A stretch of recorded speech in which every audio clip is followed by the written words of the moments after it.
Women Making Moves, where we celebrate the moves that women are making.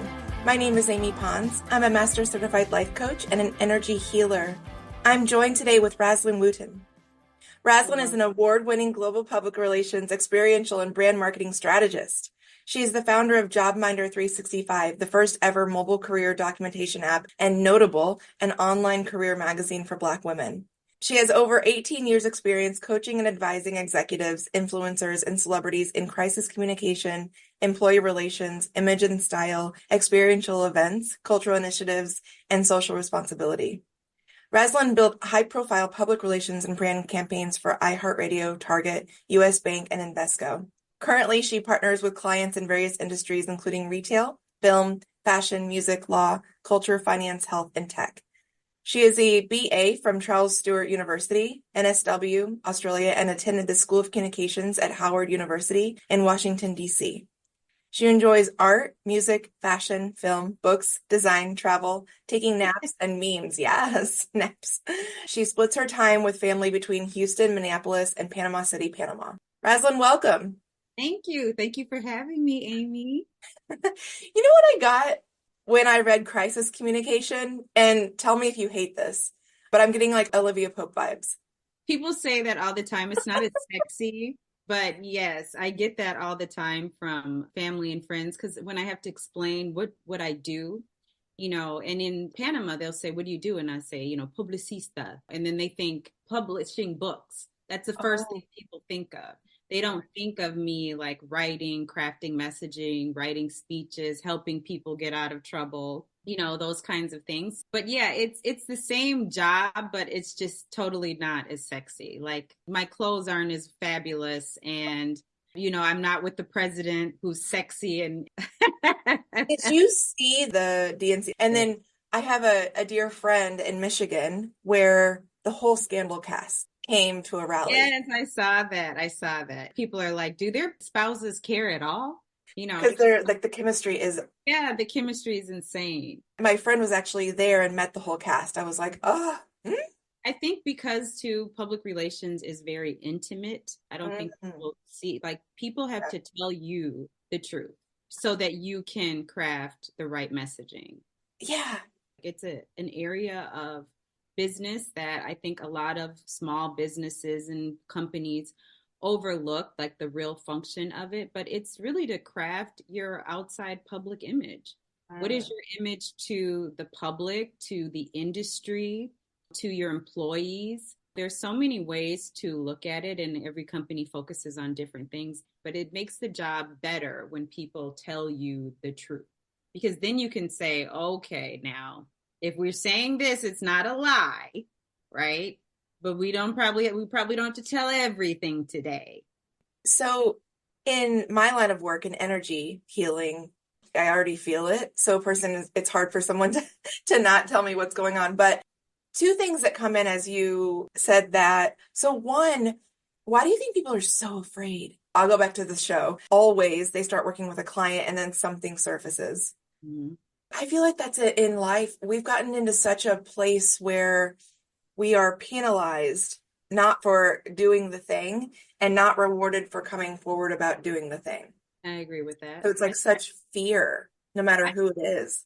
But I think there is a lot of fear, but I think a lot of it is generational, right? So I'm at that really funny age. I think there's like this little cusp of us where we're not millennial, it's something else. But anyway, it's like I'm born in 1979, right? So I still had a house phone. I played outside, but we also had a computer. I had a cell phone.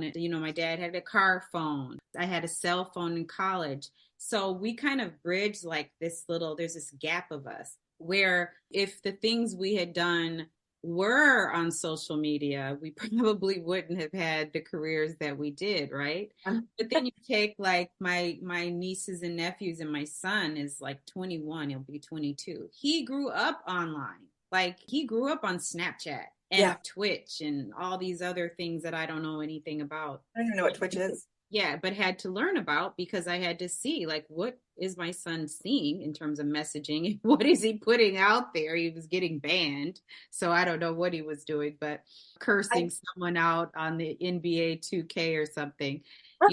Oh, but I think that they're less afraid. Like even for Mm. me, having to post like for myself, I never did. I've always reposted other people's things because like you, I work for myself and if someone else is talking about the same thing, why am I going to redo it? I'll just post their video, and get them the likes and have somebody go back to their website and help them out. That's how I look at it. And recently my social media person was like, you're kind of going to have to tell like your story and like, you sued your employer, your documentation was so good that you won. And that's why you have this app and all these things. And I'm like, I can't do that. And I think it's a fear for me, even though I can tell the truth, right? So imagine if I was hiding something or I had this shame. And I think that on one hand, like shame is terrible, but on the other hand, there are instances where I wish we would bring shame back just a little bit because I think we know way too much about people sometimes. And I think that it stops things from being special. Like, we have this saying that kindness is so rare that people think it's flirting. And it's because there's just so much going on all the time that people, what's normal is no longer normal. So the past 2 years, and I will have left my traumatic work experience, my last one, 2 years next week. And Right. I have actually, like the moment I left, I had a little bit of nerves for the first 6 months because I knew, and this is probably my own assumption, but I knew there were a lot of eyes on me from my former world. Like, what's she gonna do next? What's going on? What's happening? Because I was the one that I said, today's my last day and that's it. And you just don't do that. Yeah. So I knew there's a lot of eyes on me. So I had a lot of nerves about what I would post. And then one day, like 6 months after I left, I ripped the Band-Aid off and I went in You on, did? on LinkedIn. I just unabashedly told my truth. And from that moment forward, I am the one that'll poke the bear on LinkedIn. I stir the pot, not in a way where I'm being dramatic. I'm out here saying the things that people are skirting around. Yeah. And with the hopes, and I get so many DMs about like when I tell my story or when I'm like unabashed about something. For instance, I'm not bashful about going out and saying our workplace on average in the US and world is still rooted in white supremacy, patriarchy, capitalism, colonialism. Even saying that, people come to my DMs and be like, whoa, I've never seen anyone say that on LinkedIn, like out in the comments, like out in the wild. And I'm like, yeah, that's how I vibe and that's how I move these days. Because I work for myself, because I own my own business, I build my own life and business around who I unabashedly am, and my clients know that. I'm not afraid. I actually love a good unfollow or connection removed. I love that. Kudos to you. I help people beautifully self-select into or out of my orbit. Yeah. And that means that I won't ever have to forsake myself to work with you. So I'm like, I don't believe we're a good fit, but I'm happy to connect you with someone that would be a Oh, I great. do that all the time. And I used to do that with dating. I'd say we're not a good match. And I got that from my mother. She'd be like, she'll tell people like, I don't even want to continue this conversation. Thank you. And like get up and leave a meeting. Like she does not care. So that used to not be me. Like I was the one who always contorted to make sure the other person was comfortable, and that's just not how I move anymore. Is that Um, surprising to the people around you when you made this adjustment, I guess we'll call it? yeah, it led to the release of almost everyone around me. Mm. Mm. And I say that cautiously. They didn't do anything wrong. I didn't do anything wrong. I just began moving differently. So my life looks completely different. The people, places, and things around me look completely different. And it's such a mirror to show me how far I had gone into my mask or Yeah. into someone that wasn't me. So the next question I wanted to ask you, I have like a visceral response, like when someone says executive presence or personal brand.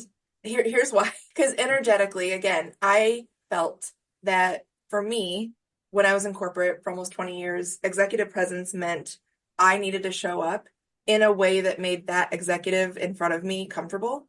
Mm. To me, that's what the executive presence meant, like depending on who the executive was, which made me come out of myself. Mm. And then personal brand, here's where I struggle. It's like, yes, I understand that there's an external perception about me and my business.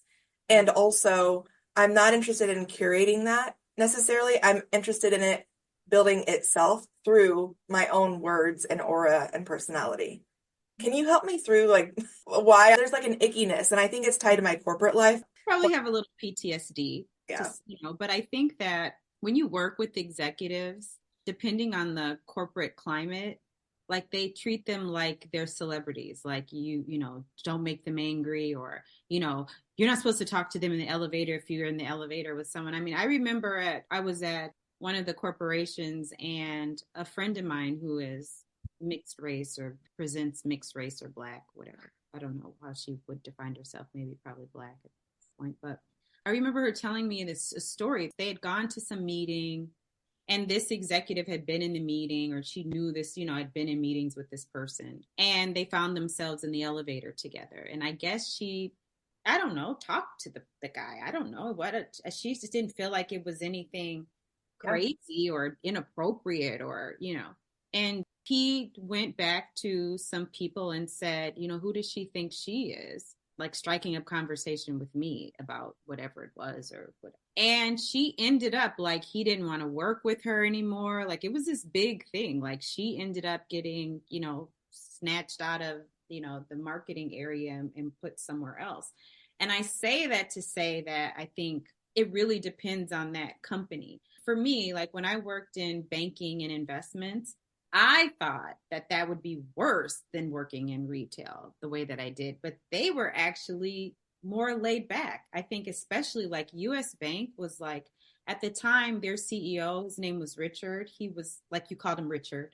And if he met you one time, he would remember you. He had this really crazy, uncanny ability. If he met you, Amy, and you told him something about yourself, the next time he saw you, he'd be like, so have you, been around any auras lately that I mean, he could, awesome. There was, tens of thousands of us, right? Yeah. But so his company, at least in the areas that I supported, they were so down to earth. Like we had a guy who was an investor, portfolio manager guy, and he made beer on the sideline. And we, he got in this magazine for his beer making. Like some companies wouldn't let you do that. They weren't like that. And that honestly was one of my best work experiences that I've ever had. That's cool.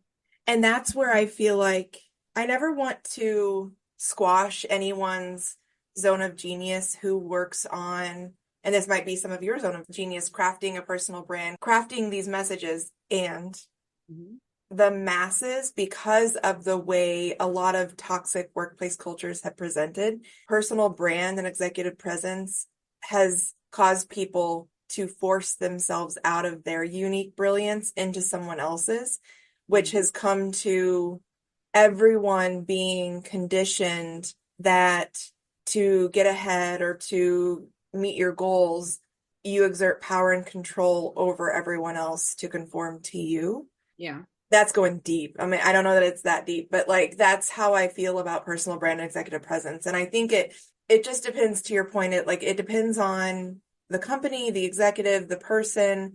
Yeah. I think that, look, at the end of the day, we're all people, right? I've always felt like I've had a successful career, right?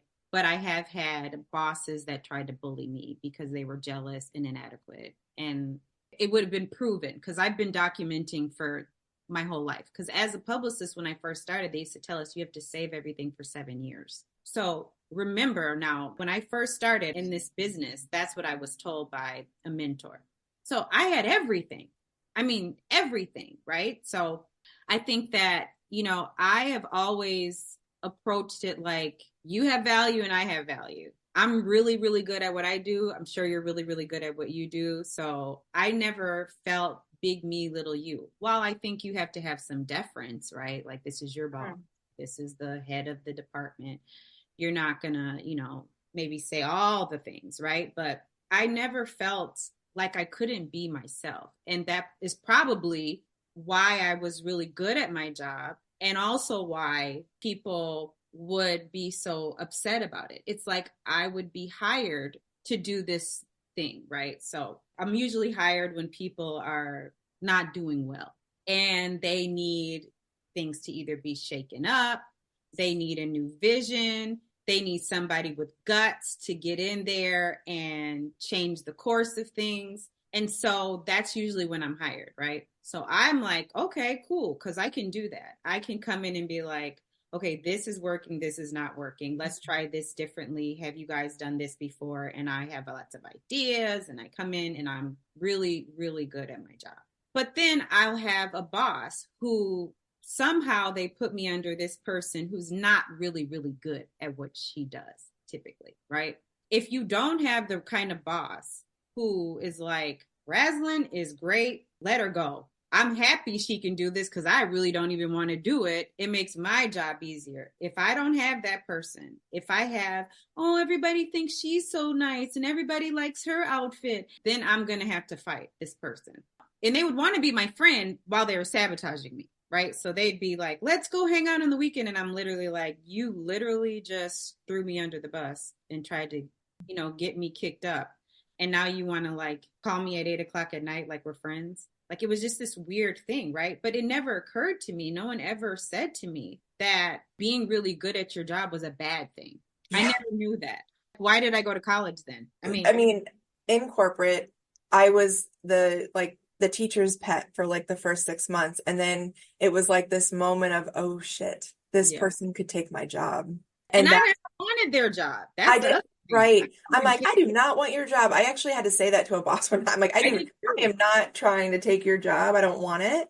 And just things would go left like after 6 months. And after so many times, I'm like, is this me? Well, of course it's me, because I'm not meant to thrive under someone who is trying to sabotage me or is not secure in themselves or their own identity to be able to tout me. I was the leader. My whole role as a leader, a people leader, was to make sure they were not only okay every day. I would be like, what do I need to remove so you can move freely? And one of my really good leaders at one point in my career said, Amy, you need someone to believe in you and that can see what you can do and let you fly. Yeah, but see, this is the thing. Like I had that when I was at Target. I was put on corrective action so many times. It was crazy, but I always got off of it because they were just being bitches. And so I get moved from communications, which they had to apologize to me for how bad they treated me. And the VP at the time called me and was like, I'm so embarrassed. She was just coming in. She was like, I've heard what they have done. And the project that I worked on, like I had gotten all these kudos, like I had them doing media they'd never even heard of or thought of. They were on like national radio interviews and funny, things that really helped to make the event amazing. And she called me and was like, I'm so embarrassed. I'm really sorry, but I'm going to help you. So they moved me to another department called events, which is basically publicity, but it's doing things to get in the newspaper. So red carpet events or just crazy, outlandish, build outs and things so that the New York Times will cover it or the Wall Street Journal will cover it. So it's just another form of publicity or public relations, right? But it's through fun and experiences and whimsy and all these things, which I was good at. And I had another terrible girl who thought she was amazing, but she was dusty. Anyway, she tried to bother me again, but she ended up getting moved out because the new director came in and he didn't like her. Whatever happened between them not getting along, she gets moved. Now I report directly to the director, this guy, and he's apparently been told I'm, a terrible employee or whatever the case may be. So he's coming to meetings with me and I'm thinking as the director, he's just trying to learn things, but I ended up finding out he's trying to assess if I need to still be on the team. He pulls me aside. He said, you are the smartest person on this team. He said, you're just brilliant. You're just great. We had a great relationship. He puts this other woman in between us. She's great. We do this big project. It's amazing. Then I'm like, okay, I can finally relax. I have people who are not intimidated by me. They see my light. People are always like, you're just a breath of fresh air. And, I'm happy and, I just have this whatever. So they decide to put this other woman between me and Elizabeth now. So now there's this other. She's a bully, insecure. She has all the other girls crying. Everybody's upset. She's so mean. But I mean, I wasn't crying, but she was starting to try to bully me. And I went to the two people who saw my light, who gave me a promotion, gave me what I was due because I was making less than people two rungs lower than me because Black woman. And they wouldn't protect me. They allowed her to continue to bully me. That was such a blow for me because, I mean, the project we did, nobody thought we could do it. No one thought it was going to work out. It was fabulous. I mean, I had to move my son and my family to LA for 2 weeks so we could shoot this stuff and do all these things. Like, I mean, we were really like in it. And it was like, would I just be coming here to complain about this woman if she really wasn't doing things to bother me? Like, she put me under corrective action because we were in a meeting and we were talking about, they were trying to do more things for Black women. And I'm the only Black woman in there. And literally the demographic was me. Like, I mean, everything was me. So someone asked me, you know, what do you think about this event? And I was like, I mean, I don't think it's going to get the return on investment that you're looking for, but I'm sure you could get like beautiful footage and people would think it looked like a cool event, but I don't think you're gonna like sell things at this event. And so my boss, the bully, pulls me aside in a conference room and says, you know, when you talk in meetings, it intimidates other people and you're really using your opinion as facts. I said, she asked me my opinion and the facts are, I am your demographic. You don't even know anybody else who's that demographic besides me. Like there's no one else in any of these departments that is that but me.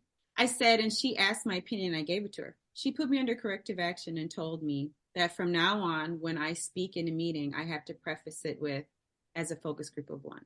I had never even heard that saying. I didn't even know what that was. I said, well, what the hell does that even mean? So she said, so for example, if you're going to say, you know, Amy's glasses are very in style and the green and burgundy are the new colors for the season, I'd have to say, as a focus group of one, Amy's glasses are on trend with the colors of the season. And when I tell you that I, as a focus group of one them to death, that people would say, okay, Raslyn, why do you keep saying that? You know, and I'd say, ask Melissa, ask her why I have to say that. And that's the kind of stuff that, why would somebody feel like they can't talk in a meeting because I said I don't like something or whatever, then they should say they like it or don't like it or whatever. Like, I don't care. I go home to love and happiness. My love and happiness is not here. So let's just get this work done, try to have a few laughs, but like, I don't live for this. This pays for me to live. And I think that was really hard for me because I think my parents went through the same things. You know, my parents were 30 when they had me. I'm 45. So for them to see, like, you're still having the same problems we fought for, you're still having these same things after we sent you to private school, you went to the best colleges, you have an international degree, we did all these things, and they're still bothering you. And that was just a real hard place, I think, to be. And then I realized there were 1 million of me going through this stuff at work, 1 million Black women. And I've been spending a lot of time these past few years trying to figure out, like, yes, what you said is right. It's rooted in white supremacy and, you know, misogyny and all these things. Yes.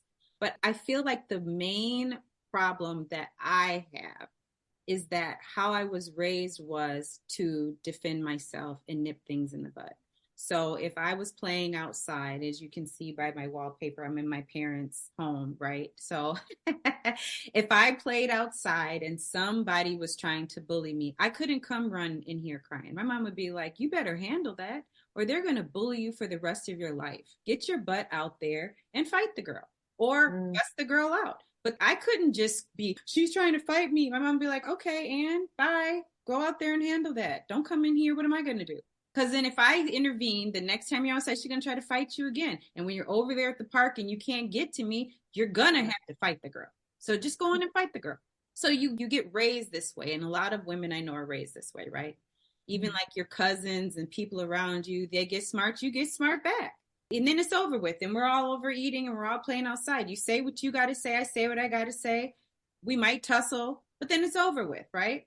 Then the first time you can't do that, you're in corporate America, you can't even defend yourself, or you're an angry Black woman, you're not a team player, you don't fit in the culture.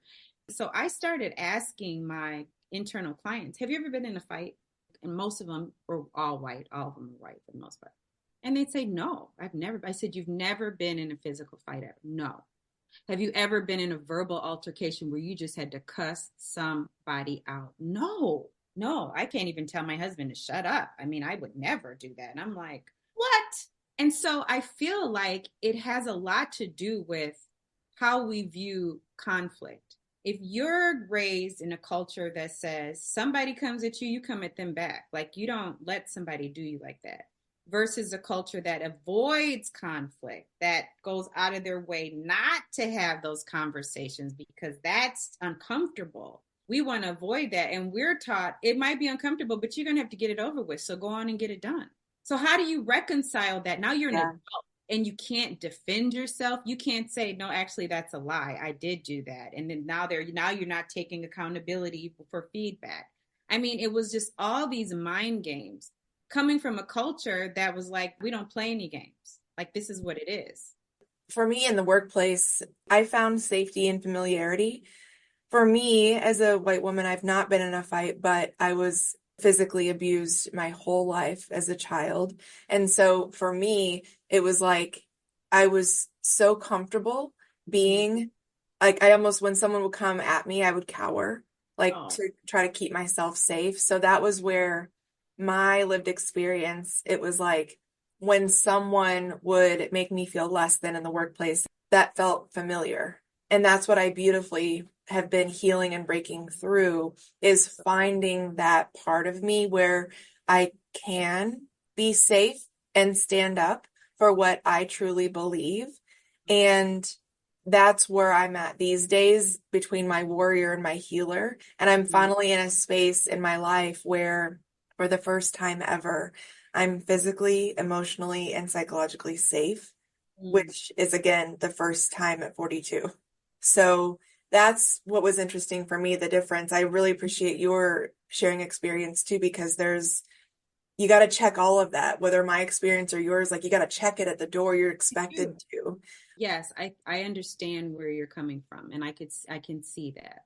In my family, you're not allowed to bully people. You weren't not allowed. Okay, you would get a whooping for bullying someone. Like, your whole family would knock you out. Like, you couldn't bully other kids. You could okay, so we're coming from a place, let's just say my family, I could speak for it, where we don't bully. You don't do that. You can make fun of people all day long. Like, I mean, that's part of life, right? But you cannot like bully somebody. And so it didn't occur to me that I would be an adult in the workplace and someone would be trying to punk me. And in a way that the way that it was done was because they knew no one would protect me against them. Now, if it had been another Black woman bothering me or Black man bothering me, I might have had some leverage without documentation, right? But if a white woman is saying, Raslyn intimidates me, Raslyn yelled at me. And one thing about me, if you have noticed, I'm super monotone. That's what people tease me about, because happy, mad, or sad, cracking a joke, this is it. This is as far as we're going here. Yeah. Like, I may cackle, something's really funny, but for the most part, like, this is it, right? So I'd be like, yelled at you? Like, where did that even come from? And I think that they knew that if they said something about me, they would protect them because they were this white woman who deserved this protection, but for my documentation. And honestly, their stupidity, because they would often feel so self-righteous in the things that they did. They obviously were talking in echo chambers where somebody told them that what they were about to do to me or had done to me was okay. But once I'd be like, okay, well, I'm just going to call HR. And then I'd have this HR person here. I just kick it all the way up to the directors and the VPs, because I'm not doing this stupid stuff. Because there's so many layers that they get to hide. And HR and I would be in the room with my boss and me and the HR person. HR would be looking at my boss like they were crazy. It never failed. They always had to have coaching. They always needed leadership training, or they had to apologize to me. I mean, I had one woman pull me aside and tell me there had been this tornado. This is when I still lived in Minneapolis. There was a tornado here. We didn't have power for a while. So there were days where I just, worked from home because I'm like, I can't even set my alarm. I can't even, do anything. And there were people on the news, and I live in a Black neighborhood. So people were on the news talking about what had happened. And my boss pulls me aside and she says, Raslyn, I don't know why you live in that side of town. I was like, I was born on that side of town. Like, it's my neighborhood. Like, I know these people. She said, there's all these shootings and stuff like that. Don't you care about your son? And then she says, I was watching the news, after the tornado, and there were girls named like Laquita and, whatever. She was like, you don't even fit that. Like you make enough money to live somewhere else. And she ended up using that as a basis for trying to put me on an action plan, because she said, since she didn't trust my personal decisions, that she doesn't trust the decisions I would make at work. That's the kind of stuff like these girls were doing to me. And so I was like, that's none of your fucking business where I live. And we're on our way to HR because I know this is crazy. And I said, so where should I live? On the white side of town where all the meth is and all the kids are getting abused and, so my son can be called the N-word at recess. Like, I mean, what are you doing? I used to just be like in this place where I was like, I'm ready to go for bad. I'm not going to just keep letting you punk me like this. Like, I might let you get away with a few things because I'm like, whatever. But once you really try to keep messing with me and just keep poking, my mother used to say, if you mess with me, you better bring a lunch because we're going to be here all day. And that's what I used to tell them. I hope you have a lunch because you mess with me, we're going to be here all day. Because I don't bother people. I'm literally here to do my job, crack a few jokes, and go to where I really want to be with my friends and family and my man. And like, I don't want to be here. Like I'm supposed to be a kept woman, but I'm working by default, right? So, people are like, you're so ambitious. Actually, I'm not. I want to stay at home and go shopping. I do not want to be here. I'm ambitious because I'm here. I have to do this job. And it's not even ambition. It's just like, if you're going to do something with your name on it, it should be something you're proud of, right? It should be like the highest level of work possible. And that's really how I looked at it. But I never wanted to be this career person.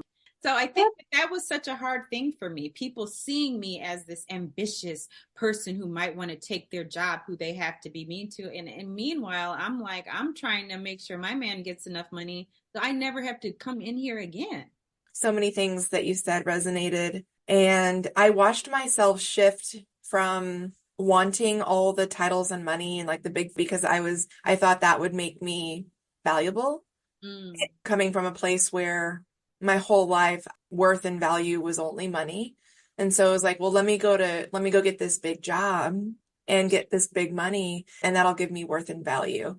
When it started to shift, when I was probably 35, it started to shift toward, wait a second, I'm the magic. I'm the value. Yes. It's me. What? And then, as you can imagine, when I was surrounded in the corporate world with people who I used to feel familiar with, who were insecure, I was like, whoa, nothing felt familiar. And I realized how I had been in ways perpetuating the systems, not even recognizing what was going on around me. And then awakening to that, it was jarring. It was scary. It was like, oh, wow, what am I going to do now? And it took me another 7 years to actually like get to the point where I'm like, today's my last day. So I love that you and I having very different lived experiences, of course, because no matter what I've experienced, like including always being told to straighten your hair because it's not natural to wear it curly. They said it's not professional. It's not professional. And me being told that still isn't a fraction of what Black women have experienced with their hair. So now we're out here in the wild on our own. In the wild. Beautifully. And we help individuals that, or at least I'll speak for myself. I guide other women to give space to allow, who are you? What do you want to do? But back to who are you without anyone else's perception. And a lot of times we're digging through all of that lived experience, upbringing, conditioning, because we all learned something along the way. And do you want to keep that or do you want to unlearn it? That kind of stuff. So tell me about JobMinder 365 and Notable. I want to hear about the moves you're excited to be making. So when I stopped working in corporate, I sued my company. So I sued Invesco in federal court and I won over $1 million. I would have gotten more, but there was like this technicality that whatever. But I won. I beat them in federal court in Texas with a Republican federal judge. And the jury was all white except for one black woman who had to disclose that she went to the same hair shop as the attorney on the other side. It was just a mess. But anyway, I won, but it was very stressful. But during that time, I was going to write a book because when I had been at Target and US Bank, which US Bank, I will say, was a good experience. So I have nothing to say negative about them at all. But I started to become like this underground railroad for women under corrective action or who were having problems in corporate because I could write an action plan. I got off every action plan. They can't keep me on corrective. They've tried, but it's not my performance. It's you being an asshole. It's not my performance. I do fit into the culture. I do have friends here at work. People do like to work with me. You're just an asshole. That doesn't mean there aren't things I needed to work on as a person or as a professional, but the things that they did were just egregious, right? So I started to help women. And as a matter of fact, very funny, right before I came back to the United States, I got a call from a woman that was under corrective action at Target for nonsense. And she was in this group talking and she said, the people I thought were going to be there for me weren't. And she said, does anyone know Raslyn? And my mom's name is Anna Mae. And my mom was like an HR person for years in personnel. And she said, they came to my house with food, computer. They helped me write my plans. And she said, I was just a mess. But the people she expected, not that we weren't cool, but we weren't as close as other people. Because I know what it feels like when you're going through it. So I don't charge people to help them. I just did. But I was going to write this book and I was like, this is so overwhelming. And I knew I was going to have to go to court. So I didn't want to put something out there that would be misconstrued or the jury would be like, she hates white people at work or something stupid. And so I just didn't do it. Once I was done, I was like, I just don't have a book in me. Like, I just can't. So I started this, what was supposed to be a blog of me talking. So I started saying, well, I'll interview people because as a publicist, what would happen to me is I would obviously become friends with journalists, and I have lots of friends that are journalists. And they say, well, we can't find Black women to talk about these things. We can't find subject matter experts who are Black. Well, and I'm like, how come I know all these professional Black women that'll talk? And I realized nobody's calling Black women for their expertise. No one's asking them. No one's even, thinking of them for the amazing things that they've done in different industries for companies and no one is really talking about, like you said, like you do on LinkedIn, what really it feels like in corporate America. There's these people like, you got to do this. And if he has 5 ways as a Black woman, come on, man, that stuff isn't helping us. And you know it, right? I hope you sell 1 million books, but let's just be clear here. It doesn't help. It doesn't work. And it's very painful. And Black women, a lot of us are the breadwinners. If we go down, this whole family goes down, right? So I just started interviewing Black women. I would find people who were experts in this or had gone through that or whatever. I just said, okay, look, this is also very stressful. So I only do it 4 times a year. That's because afterwards I'm sad. I'm distraught. I've had one woman I interviewed, she was being bullied. She was being mobbed at work, which is just a whole nother form of bullying that I can't even get. And she just passed out at work. She just kept passing out. That's how stressed out she was. And they put her on FMLA.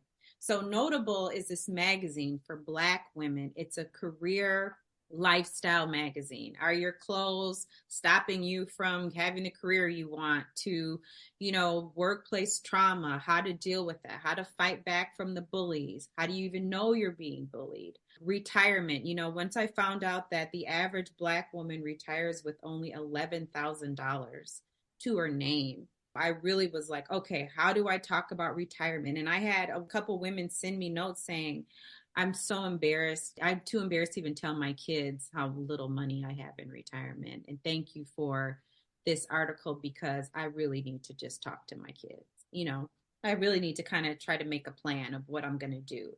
So I try to, talk about the things that I think Black women need to hear. And the first issue I did was about discrimination. And it focused on, are you being discriminated against or are you just a bad performer? Because sometimes it's you, be honest, right?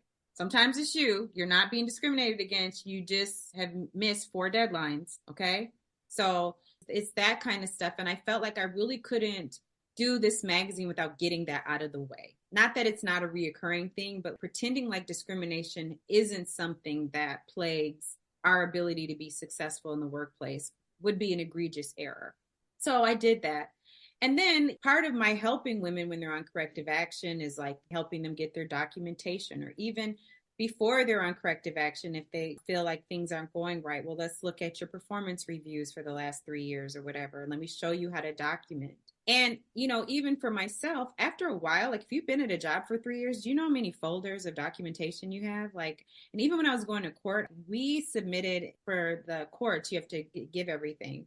And I think I had like thousands of documents and they only submitted like 400. So imagine if I didn't have what I had and I got kicked out of the system, I would have had to rely on the documents they had, which I would have lost my case. I made it past summary judgment with their documentation. So I figured, how do I help people see that documentation isn't just when you're in trouble? Like it's just too late now. Like you're doing all kinds of nonsense, right? Because I couldn't even find things. I'd be like, where's that email Amy sent me about such and such where she, got smart with me? Well, I realized it was within a thread of something else. So I'm trying to name it what we were talking about, but it was in the thread about, hey, let's go to lunch on Wednesday. So I had to figure out, how do I rename these emails or these documents or these conversations so I can find them again? And so I just created this system, which was really difficult to do. And I turned it into the app, JobMinder 365. And I called it that because when I started out, I had a mentor that said, minding your business is a full-time job. Your career is your responsibility. They will lie on you. They will not promote you. They won't see your value. You have to decide, are you staying here? Are you going? Are you going to fight? Are you going to retreat? What's best for you? But minding your business is a full-time job, 365 days a year. You're thinking about your job, whether you're there or not. Even on the weekend when you're supposed to be with your kids, you're thinking about something at work. And so I called it JobMinder because I want people to see that it's your job to mind. It's your firsthand account of what you're going through, what this project meant to you, what you're experiencing. There's a tab for wellness. So you can start documenting how you're feeling mentally and physically. So you can kind of gut check. Because I'm sure like I know, when you're going through it, you're too busy to really feel like to understand what your body is going through. You look up, you can't button your pants, or your hair is falling out, or you haven't been sleeping, or you have insomnia. It's just constantly, you're talking about it all the time. Guess what they did today? I give a shout out to my friends, Shay and April. I mean, I'm sure I talked them to death about these things when I was and they just, girl, yeah, girl, they were so loving to me when I know they were so tired of my conversations about it, but it overtakes your life. So my app is a journal, but it's documentation, because some of the things that saved me weren't, oh, here's a terrible thing she did, here's how she's lying, but like, okay, she's saying I had bad performance, but I have these 50 emails from my internal business partner saying I'm the reason they just brought in this $200 million client, because I put somebody on Bloomberg TV and he happened to watch it, never even thought of this company. And now you guys got an incoming call for $200 million worth of business. I have those kinds of things. So now what is the judge going to say? Because you don't have anyone or anything saying I'm terrible. So I want people to see, like, it's not, oh, she told me to do this, but I did this. Oh, she said this and I did. Yes. But also creating a portfolio in a brag book. What great things have you done? When you get to your performance review, you don't remember what happened in January and February, but if it's in your brag folder, you get to go and you can search. So when you sign up for the app, you populate all this information about yourself, where you work, what you do, what your title is, and then you populate the people in your work life, your boss, your HR person, your coworkers, any business partners or clients, whoever might have something to do with your job, you get to populate them in there. And then there's also prompts you to put your company employee handbook in there to attach that.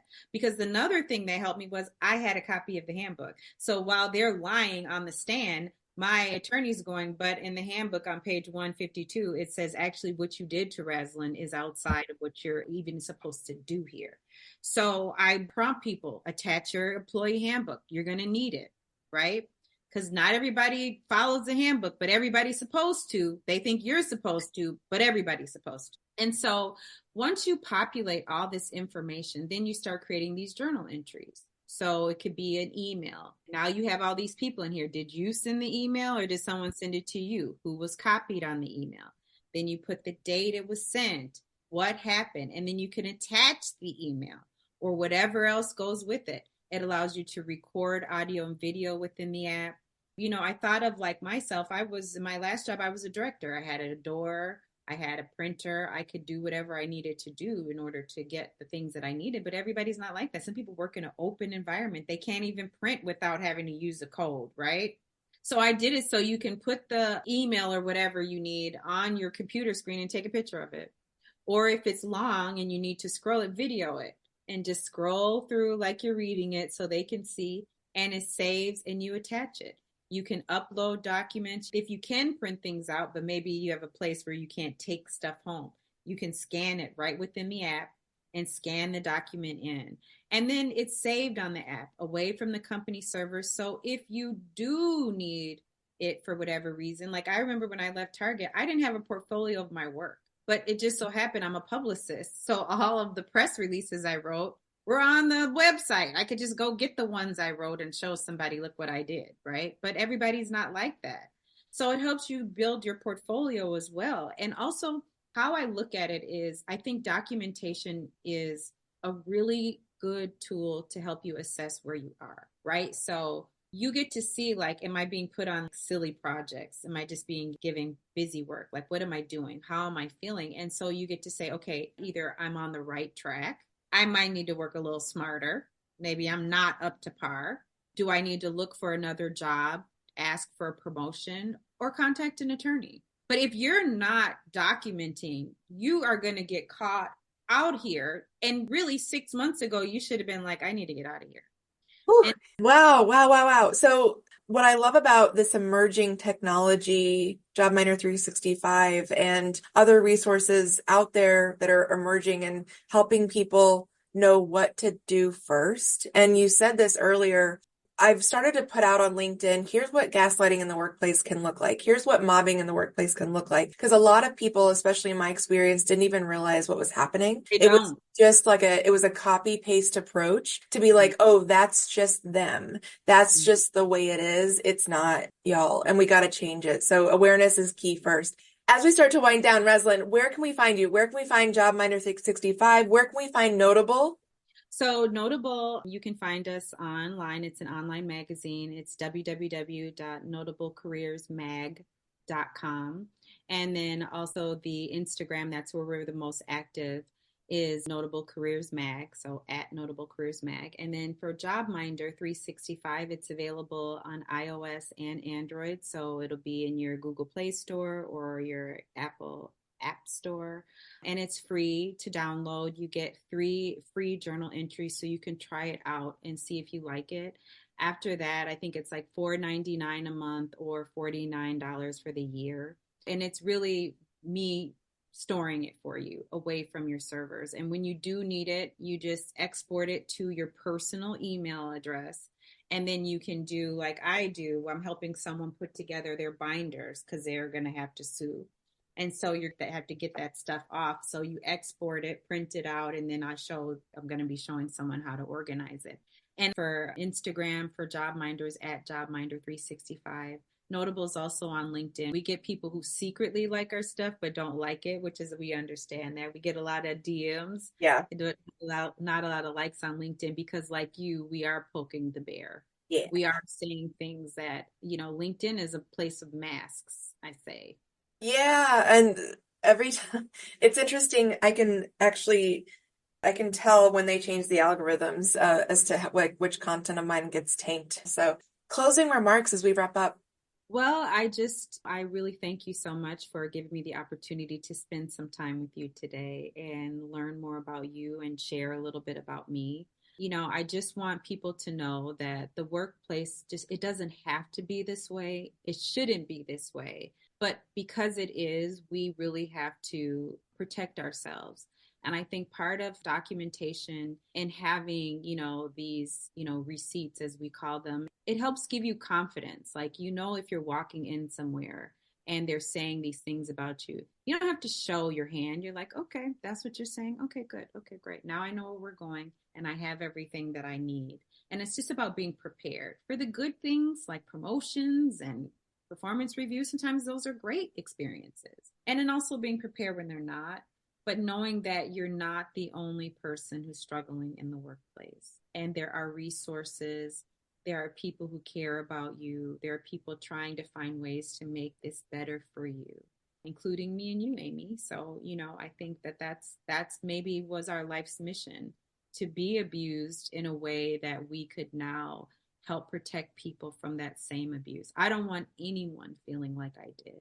I just happen to have the kind of parents who are like, you're going to court and we don't care if we have to sell everything. I had a kind of man who was like, look, they're going to get on that stand and face you.